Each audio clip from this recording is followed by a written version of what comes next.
Let's talk about the leash handling first. This is going to be the biggest thing that you guys are going to mess up on, as every owner messes up on. I'm going to teach you how to hold a leash, and not judging anybody here, but you guys are all doing it wrong. So we're gonna make it look nice and pretty. So the reason why we're using a slip leash instead of a, let's say, like a flat buckle collar or a harness or the gentle leads, is to put pressure evenly around our dogs' necks and also not allow them to pull. If we're on a flat buckle collar, I'm sure a lot of you have had that oh crap moment with your dog before, where they back out and then take off. With the slip leash, that pressure goes around, so if they go to back up, it self-tightens.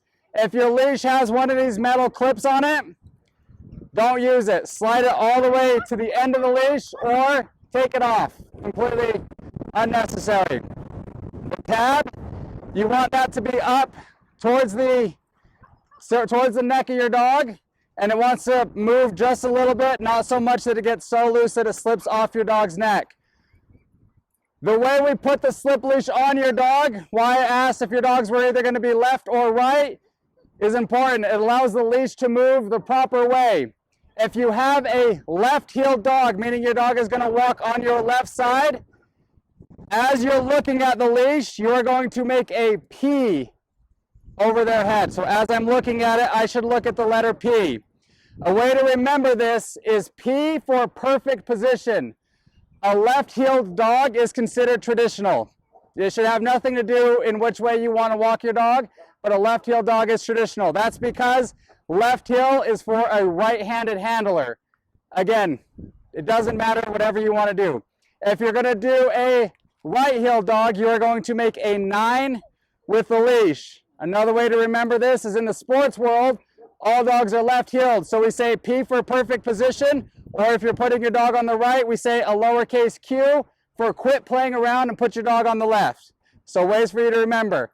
The other way for you to think about it is, if I'm looking at my dog in their heeled position, the leash should go over the proper way. Toilet paper should be hung up. If you do toilet paper the other way, your dog walking bad is the least of your problems. Over. You should look at it hanging over, okay? That allows the leash to move the proper way. So if anybody needs to make adjustments there, go ahead and make your adjustments. But we're going to get your dogs on each side, whatever side you dictate. The reason why we pick a side is to make it easy for our dogs. Oftentimes when we're walking our dogs, we think, stop pulling. Your dogs don't understand that. They understand walk here. So we're picking a specific spot for them to walk on. They are going to stay structured to whatever leg you're deciding. So if we have a left-heeled dog, they're going to be stuck to your left leg, right-heeled, stuck to your right leg. So instead of don't pull, we say walk here, okay? When I mean this position of heel, where we're asking our dogs to walk, their chest is not allowed to leave our legs. Meaning if I'm walking and my dog's chest is here, my dog is too far ahead of me. Your dog should never be at the end of the leash. If they're there, you screwed up a long time ago, okay? Even with your legs or slightly behind you. The way that I refer to it now is, instead of the heel position, I call it my dog being in my pocket. Meaning their head should be in my pocket. If I look down, my dog's head should be in my pocket. If I look down and my dog's shoulders are in my pocket, they are too far ahead of me. If their tail's in my pocket, I really messed up. If I'm walking and I feel my dog on the leash, meaning they're so far behind me that I feel them, they're also in the wrong position. They're fine to be in your back pocket as long as you don't feel them on the leash. So not feeling them on the leash is probably the #1 goal here. And it's the hardest thing for me to get you to not do, is to not put pressure where it's not needed. When we're walking our dog, we should always have a soft J in a leash, or I think about the Nike logo. Just do it. Keep the tension off, okay? Our dog should walk in this motion. Anything that's not this is wrong. In order for this to work, you're going to need to learn how to hold the leash right. This is the move everybody makes. Your hand should never be in the handle. I've seen people fall and take spills because of this. Their dog takes off and they can't let go. You can't help your dog if you're hurt, so don't put your hand through the handle. Instead, what you're going to do is the opposite hand we're going to heel our dogs on. So if our dog is going to be on the left, you're going to put the leash in your right hand. If the dog's on the right, you're going to put your dog in the left hand, the leash in the left hand. So opposite hand. For this example, I'm going to do this with the left heel dog. We're going to put our thumb through the handle. We're going to grab the handle. This is the hardest part for you. This is going to go into your chest, wherever the lines where this is that soft J. If you need to taut the leash up a little bit, that's fine, but don't wrap it up. Okay? Don't add too much tension. If your dog's where they should be, the leash should not have any tension. This hand stays here. Do not move it. This is crucial. If you start pulling on this leash, you're going to be doing everything wrong. Your dog's reward here is not feeling you on the leash. If they're in your pocket and you're pulling, your dog's going to get confused. So this stays right here. If you cannot keep your hand here, I've got a bag full of leashes. I will tie you up. I will wrap you up just like this, okay? Keep this here. Pretend like you're already wrapped up. Your free hand does not grab the leash. You could be doing everything right, but pulling up on the leash, this is another thing that owners do. Don't do this. Keep this hand off the leash. The only time that this hand is going to be used is for side-to-side motion. Meaning if I have a left heel dog and they walk to the right, I'm going to bring them back to the left. Once they're there, I let this hand go. Easier said than done. You're going to want to pull on that leash. We never pull back. Don't do that, ever. If I see you doing that, just know I am judging you. I have a walking trail behind my house. It's my favorite thing to do is just judge people walking their dogs. Because most people walk their dogs like they're starting a lawnmower. They pull back over and over again, hoping for a different result. Our dogs don't understand that. The moment you feel the urge to pull back, I'll explain what we're going to do, but keep this hand off the leash. If you can't keep this hand off the leash, I'll have you stick it in your pocket. If you can't keep it in your pocket, I'll wrap this hand up too, okay? Your dog should be following your body, not you jerking and pulling on the leash. The less you're holding the leash, the better, okay? Now the motion, what we're going to do to get our dogs walking appropriately is changing directions. So if our dogs pull ahead, I'll demonstrate this. If I'm walking and Kiki pulls ahead of me, I'm going to turn the opposite direction. Now Kiki doesn't know what I'm doing, so she pulls ahead, I turn again. Pulls ahead, I turn again, okay? As you're practicing this at home, your neighbors are gonna think you've lost your mind. What's most important though is that your dogs are gonna think you've lost your mind because they're gonna be forced to pay attention to you because you're constantly turning. When you turn, it's gonna be a pretty abrupt turn. Don't use this hand. Throw your body into that turn. What's his name again? Moose. What is it? Moose. Moose. I want everybody to pretend like you're walking Moose. I'm not going to be able to power through Moose. I'm going to throw my entire body to cause him to force to pay attention to me, okay? So we're going to do the opposite of whatever our dogs do. When we start walking, we do not stop. This is your walk. You invited them on it. Just move, move, move, move. You should always be in motion. A habit I see folks do is their dogs pull and they stop. They reset, the dog pulls, and then they stop. It takes you forever to get anywhere because you're stopping all the time and you're not actually doing anything. We're going to move opposite of whatever they're giving us. They pull forward, I go backwards. They pull backwards, I go forward. They go left, I go right. They go right, I go left. Okay? Again, you're going to look crazy. I've been stopped by the cops 4 times for casing the neighborhood because I was just randomly moving periodically in different spots. Okay? Brewster, mind if I start Brewster? You can start with Brewster. Okay. I'm going to demonstrate this. A heads up, these turns might feel harsh. Your dogs are going to be okay. It's okay. Which side are we going to walk him on? Left. Okay. So I'm just going to have you guys watch this, and then we're going to section out, and we're going to practice this individually. I'm just going to start walking. Brewster's going to dictate what I do. Okay. We'll get him first initiated set up. I'm just going to move. He pulls. Nope, I turn. He pulls. I turn. Good. He pulls. I turn. Nope.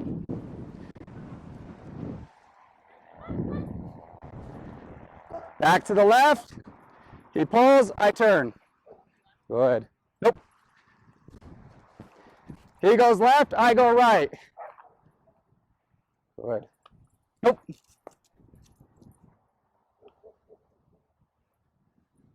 Good. Nope. Good. Good. Nope. When he's where he should be, I'm letting him know good. That's the positive marker I use, whatever word you want to use. Nope. Good. Good. Now when our dogs are in the proper position, I don't get too excited. Nope. Sometimes our dogs are there, and we're like, Booster, you're doing so good, buddy, you're doing so... And then he gets excited and starts pulling again. Stay calm. Nope. Nope. Good. Nope. Nope. Good. Good. Good. See, he stopped there. He went to pass that leg and hesitated. Good. Good. Nope. I don't stop. He pulls back. I keep going forward. Good. Good. Good.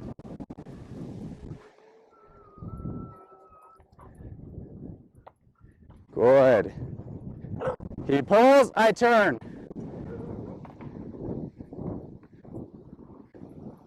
Good.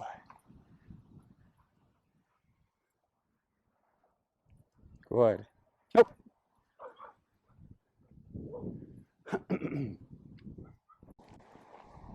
Good.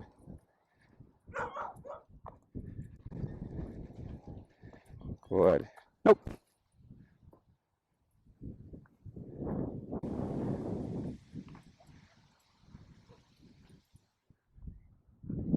Good. This is what we're looking for. Anything that's not this is wrong.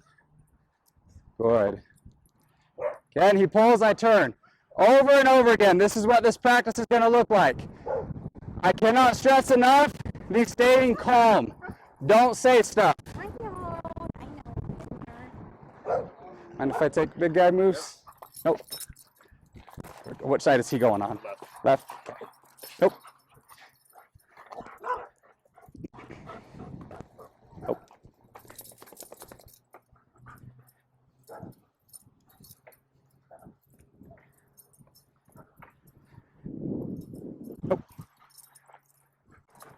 Nope. Nope. Nope. Good. Nope. Good. Nope. Good. Nope. Good. Good. Nope. Good. So there he turned with me. He didn't even let the leash get to him before he followed me. Good.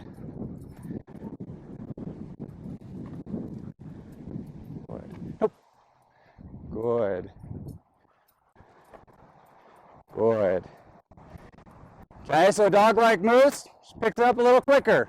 But this is the position we want. Good.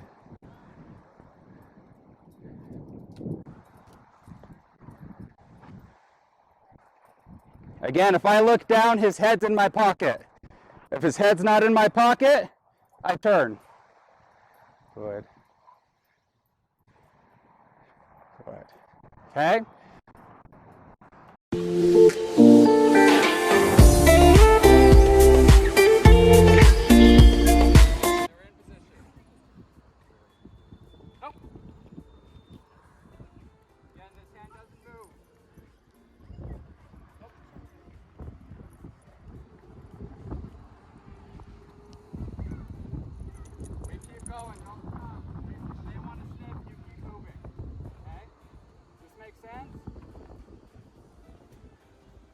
You're gonna be on the left? Okay, so go into your right hand, right here. Don't move that. Now just start walking. I'll tell you when to turn. Right there, turn. Perfect. Turn. Perfect. Turn. Excellent. Good. Turn. And right there, keep moving. There you go. Yep. Drop the leash. Perfect. And turn. Perfect. So that feeling there is what you want. So don't pull. Just yep. Don't pull. Try to keep your hand off that leash as much as you can. And turn. Perfect. Good. If you catch it, if him or her, her. If you catch her looking at you, good. Yeah. Let her know I like that. Okay. Good. Any eye contact your dog gives you, good. Let him know that you like that. Perfect. Perfect. Does that make sense? So anything that's not, that's wrong. But that's perfect. Okay? You can either just hang back, or if you want to go find a spot and keep practicing. Okay, let's bring Brewster over.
Okay, so this is a common thing you get. You're walking and your dog goes into this mode.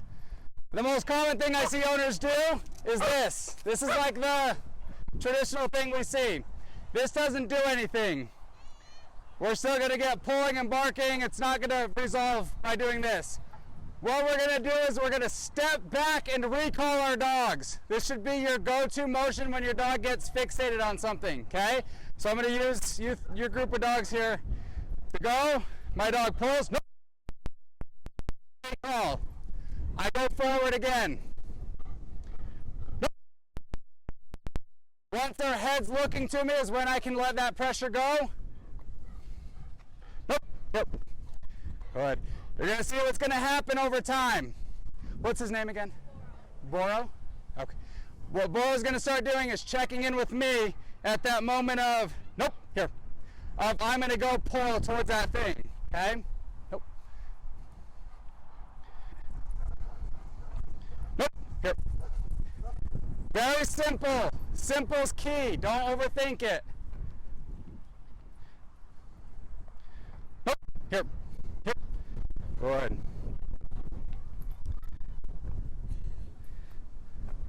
Good. Nope. Here. Here. Good. Good. And again, this positioning helps me here because I'm able to throw my whole body into this. Okay, don't try and, we're not starting lawnmowers. I can't stress it enough. Everybody does the lawnmower thing. Another note on this, we tend to do, this is why we keep the pressure off the leash. Leash reactivity is the most common version of reactivity I have to fix. And it's 100% the owner's fault. I get this a lot. My dog's great off leash, but when we're on a leash, my dog goes into spaz mode. That's our fault. Because what do? We're walking Burrow and we see a dog and we go, it's okay, it's okay, it's okay. You're fine, you're fine, you're fine. And what is he doing? Is it okay? Because all of a sudden you've stressed out and started freaking out. So now my dog's going, I don't actually think it's okay. Because I've signaled that I'm nervous. We do it subconsciously. We walk past the dog, we tense up. Our dogs are really keyed into this leash communication we're giving. If I tense up, my dog's going, I should be nervous about A, B, or C, or whatever it is, versus if I do nothing, my dog does nothing. So don't add tension that's not there. This is why we don't pull on the leash. This is why we don't do this and walk our dogs like this. Dogs have an opposition reflex. You pull back, they pull forward. This is why pulling doesn't do anything. I have to bring their attention back to me, okay? Nope. Step back and recall. You are going to look like you're always being chased by bees on your dog's walks because you're randomly just moving, but that's the idea. Okay, does this back and side to side, this back and forth motion make sense? Now, ideally, again, this is where I say take the information, do what you will with it. Ideally, I want this to be what your walks look like for the next little while. When we're first teaching our dogs a position, and this goes with every training command, everybody wants it to work like that. They want it to work, oh, I did this walking seminar, my dog should be able to walk tomorrow. You got to put some practice in. They have to understand the position first before you can hold them accountable. So what I would do for the next week is to practice walking. You're not going on a walk. You're not going to get anywhere. When I first do this, I'm in my own front yard, back and forth, back and forth. And you probably saw with your dogs, at first you were in a very tight situation, and then they got a little further, then a little further this way. Before you know it, you're 4 houses down, 5 houses down, 6. Before you know it, you're actually making it around the block. But practice walking. Instead of going for a walk, practice walking. Again, this is going to be more exhausting for your dogs. They have to control that gait. They also have to check in with you. As they're walking, they're doing this. So this little short walk is now very hard for them to do. Anything you do with proper form is going to be harder. Do an exercise with proper form, much harder than doing it with poor form. Your dogs are walking with better form, thus a more exhausting walk for them, okay? So do this for about a week, and then you can graduate to the next phase, which I'll show you here. Do not rush this. If your dogs are not ready for this next step, don't push it. I would ideally, again, what I'm recommending is a week of the back and forth, and then going to this next phase. In the winter, I just do back and forth. It's too cold. I'm not going out for long walks. We're doing them nice and short. The next step we're going to do is if my dog starts pulling, so let's say I am going to go for a walk, I'm going to try and make it to the park. My dog pulls ahead, what I'm going to do is step to the side and bring their head to me. You never pull back on the leash. I cannot stress this enough. This does nothing. Side step, okay? If I'm walking, my dog pulls ahead, side step. Bring them to you. When they're in position, nope, that leash is loose when they're in that proper position. You do not stop for your dogs under any circumstances. When you first start your walk, you give them a moment to pee. If they don't have to pee, assume they don't have to pee. You keep going. I call them obedience lines. When I'm walking and my dog's peeing at the same time, that line of pee is an obedience line. If you ever get to that point with your dog, you've made it, okay? My dog pulls, I step to the side. Back in the day, do not do this. I'm only showing you this for reference. Back in the day when we'd teach hills, our dogs would pull, we'd nudge their back ends out. Obviously that looks awful. Don't do it. But you can see that his head had to address me. He pulls, I bring his head to me, okay? Not for a week do you try this, but give this a go. This is what your walk should look like at the end. I'm sure if you guys saw this post, you probably saw those before and after videos of me doing dogs where they're pulling like maniacs and they're walking like this within a few minutes. This is all we're doing. This is what we want. Our walk should always look like this. Nope. Good. Once they understand what I want from them, we can hold them accountable. Okay? Does this make sense?